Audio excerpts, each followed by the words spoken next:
11호 태풍 흰남노가 소멸했지만 또 다음 태풍이 기습할 수 있다는 불안감이 상당합니다. 특히 우리나라를 관통해 큰 피해를 낳았던 태풍들이 모두 가을 태풍이었다는 점에 주목하지 않을 수 없는데요. 네, 이 시간에는 웨더 커뮤니케이션즈의 맹소영 대표 전화 연결해서 관련 이야기 나눠보겠습니다. 안녕하십니까? 네, 안녕하세요. 예, 태풍 흰남노가 이제 과거 루사와 매미에 비견될 만큼 위협적일 것으로 전망이 됐습니다. 규모를 볼 때 과거와 좀 비교하면 어떻게 볼 수 있을까요?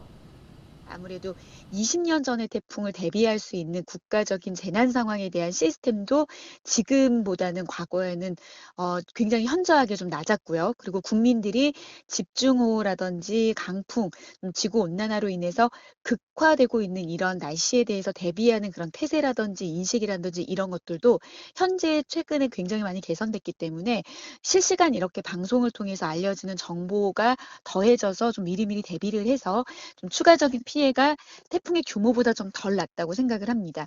네, 하지만 태풍이 모두 물러가고 난 다음에 피해 금액과 인명 피해는 계속 추가적으로 지금 추산이 되고 있는 상황이기 때문에 좀 더 이번 흰남노로 인해서 피해를 받은 그 규모 정도는 시간이 좀 더 지나고 나서 알 수 있을 것 같습니다. 네, 11호 태풍 흰남노가 역대 세 번째로 강력한 태풍으로 기록되면서 여름 태풍보다 가을 태풍이 더 강력하다라는 인식이 좀 생겼습니다. 그동안 위협적인 태풍들이 모두 가을에 찾아왔기 때문인데 여름보다 더 강한 가을 태풍의 위력의 원인 어디서 찾아볼 수 있을까요? 태풍은 결국에는 뜨거운 이제 해수 온도에서 발생하는 열과 다량의 수증기를 머금고 거대한 그 규모로 성장하는 그런 메커니즘을 가지고 있습니다. 그렇기 때문에 뜨거운 이제 해수면을 만났을 때 굉장히 성장할 수 있는 조건이 형성이 되는데요. 우리나라 같은 경우에는 9월이 되면은 이 육지 쪽은 이제 가을을 맞이하지만 이 바다의 경우에는 반대로 9월이 돼야 이 내륙 지역의 한여름과 같은 뜨거운 해수 온도를 이제 유지하게 됩니다. 그렇기 때문에 9월과 10월 달에 발생하는 태풍이 좀 더 막강한 태풍이 만들어질 가능성이 높고요. 그리고 여기에다가 지구 온난화로 인해서 지금 이번에 흰남노도 그랬습니다.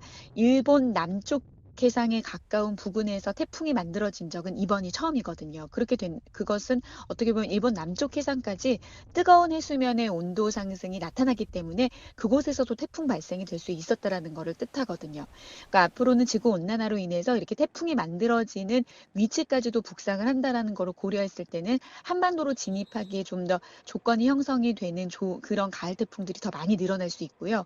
그리고 가을 태풍은 일단 발생하면 북태평양 고기압의 가장자리를 따라서 한반도로 진입할 경로가 확보가 됩니다. 그렇기 때문에 이런 여러 가지 이유 때문에 가을 태풍이 한반도에 더 위험하고 그리고 앞으로도 가을 태풍에 좀 더 대비가 좀 필요한 이유가 이 때문입니다.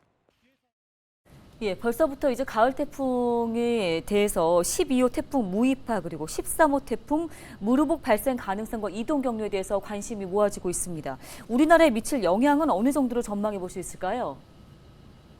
일단은 이제 과거 30년 평균치의 개수로 봤을 때 태풍은 한 해에 25개 정도 보통 발생합니다. 근데 올해 11번째 태풍이라고 하는 것은 앞으로 최소 14개의 태풍이 좀 더 발달할 가능성이 좀 열려 있기 때문에 그게 만약에 가을에 좀 집중적으로 발생하게 될 경우에는 더 많은 이제 경각심을 갖고 좀 태풍을 살펴볼 필요가 있습니다. 따라서 태풍이 언제 몇 개 더 발생할지는 우리가 아무도 이제 예측할 수 없는 미지수인 부분이기는 하지만 기상청에서 이 고수원 해역 부분에 열대 소용돌이가 관측이 되고 태풍으로 성장했다라고 하는 그런 태풍과 관련한 예보가 나왔을 때 이번처럼 시시각각 기상청의 정보를 최대한 신뢰해 주시면서 대비를 한다라고 하면 흰남노와 같은 역대급 태풍이 다가와도 과거와 같은 그렇게 허술하게 무너져서 많은 인명 피해와 재산 피해가 났지 않는 그런 상황이 올 수 있지 않을까라고 기대해 봅니다. 예, 알겠습니다. 오늘 말씀 여기까지 듣겠습니다. 웨더 커뮤니케이션즈 맹소영 대표였습니다.